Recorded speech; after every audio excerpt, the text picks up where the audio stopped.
Hello everyone, welcome to another video, and today we're going to be taking a look at the brand new racing simulator Le Mans Ultimate. Now this has been released by Motorsport Games and the developer being Studio 397, the makers of rFactor 2. And the legends at MSG and Studio 397 gave me access to this title early, and I've been playing it for a few days.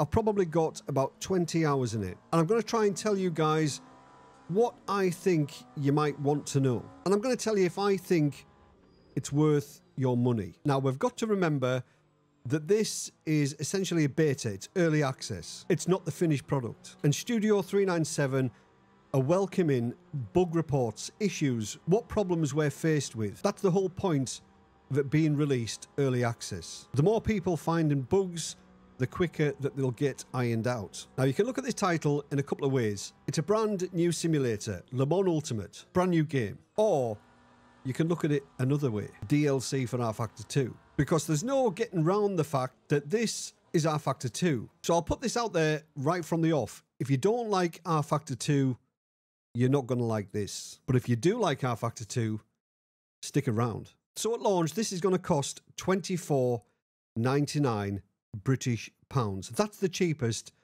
that this is going to be. So what do you get for your money? So this is the official game of the World Endurance Championship. And at launch, it's got all of the cars and all of the tracks from the 2023 season. We'll go through the cars first of all. So you've got hypercars, you've got the LMP2, and you've got the GTEs. Hypercar-wise, you've got the Cadillac V LMDH, you've got the Ferrari 499P, you've got the Glickenhaus SG007, you've got the Peugeot 9X8, you've got the Porsche 963, you've got the Toyota GR010, and you've got the Van Wall 680.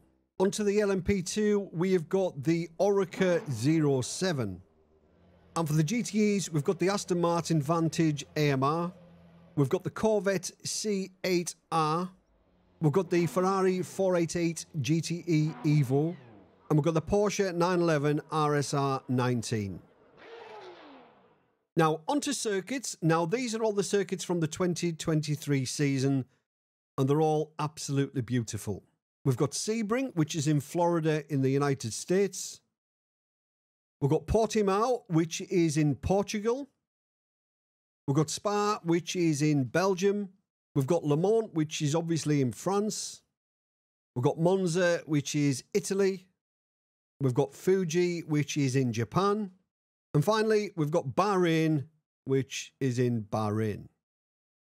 So for $24.99, I think that is quite a bit of content, and enough content for it to be its own game. But if you think about it as DLC, I think you're getting 13 cars and 7 tracks, which are all absolutely incredible. Now, this is all the content from the 2023 season. The 2024 season adds a few other tracks. I think there's going to be Sao Paulo in Brazil. I think it goes to Imola, and I think there's maybe one other circuit. No doubt those will be released as DLC in the future. And any new cars that come to the series, I'm sure they will be DLC as well. Now, they've said that there's not going to be any mods in Le Mans Ultimate. It's probably all going to be DLC. And to be honest, I'm happy about that. Mods are great and they keep simulators running, but some of them are a bit naff. I would much rather pay a few quid and get quality content.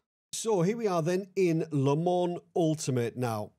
This is the main screen, the UI. On the left-hand side here, you've got various options, self-explanatory, race weekend, online, my profile, settings, and credits. Top right, we have got profile for online. You can see there, driver rating B3, safety rating B0. If we click on profile, in here, you've got all the information when you've raced online. Now, we haven't done a race online on Le Mans Ultimate yet, but you can click on event history.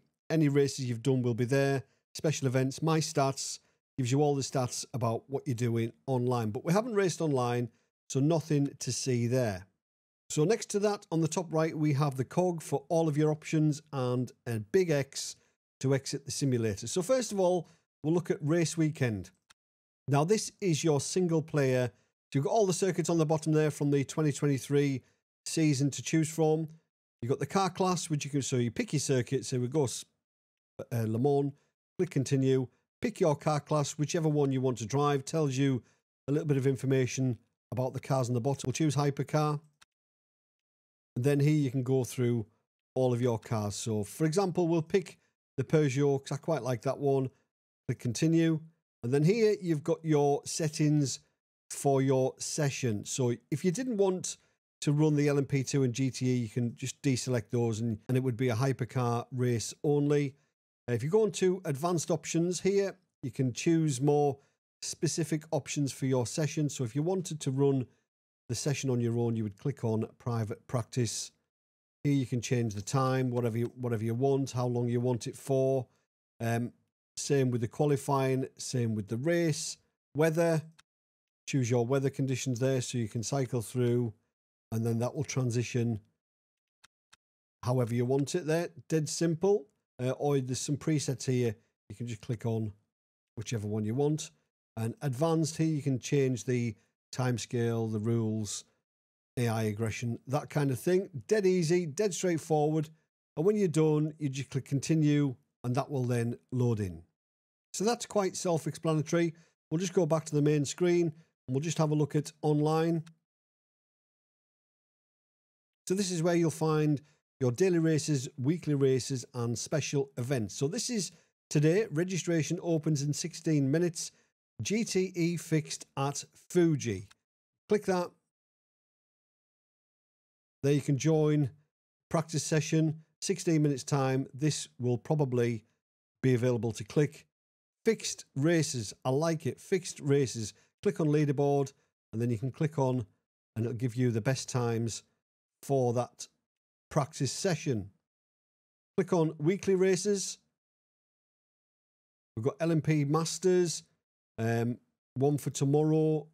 We've got GTE Enduro and special events. 2.4 hour of Le Mans. Pretty decent. Now, if we go on daily races, we can go on there. That's for the beginner.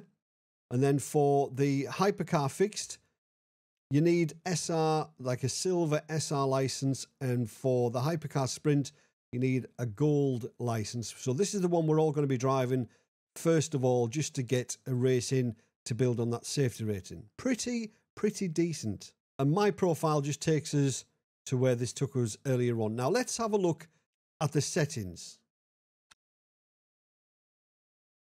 So this is when things get really familiar with rFactor 2. Now everything is self-explanatory, but it's set out a little bit better than it was in rFactor 2. So we've got gameplay now, and you can see on here, this is all self-explanatory, and most of these have got a little bit of information on the right-hand side to help us through. So you can go through instant replay, how many seconds you want the replay to run for. I can't see any replay in the simulator now that you can play it back and watch it and take screenshots and all that kind of stuff. I can't find that yet. I have fed that back in. Hopefully that will appear. Now on here we've got controls.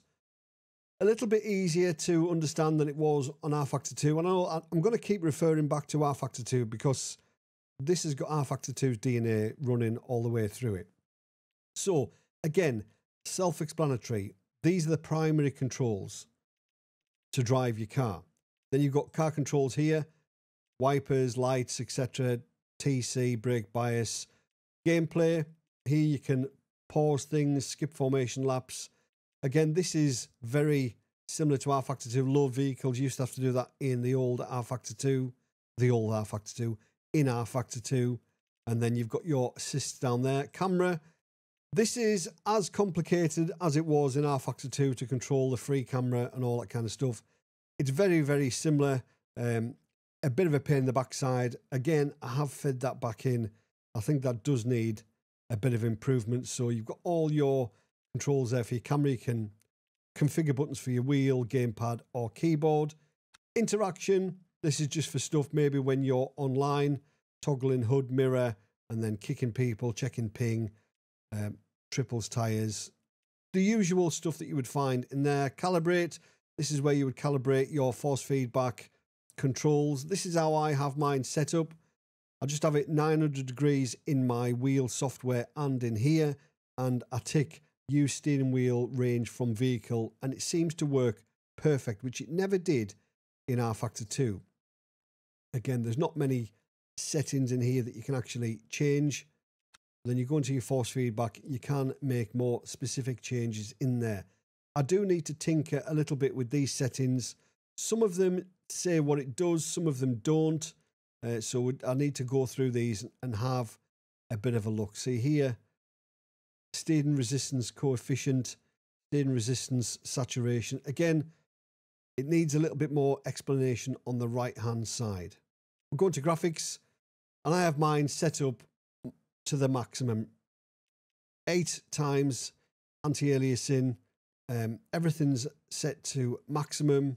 If you're familiar with rFactor 2, then this won't come as any surprise. Now, this lock horizon, a few people have talked about the camera jumping around quite a bit in the simulator, and it does, but turning this locked horizon off, it just makes it really uncomfortable to drive. I think I would much rather the cockpit move around a bit more.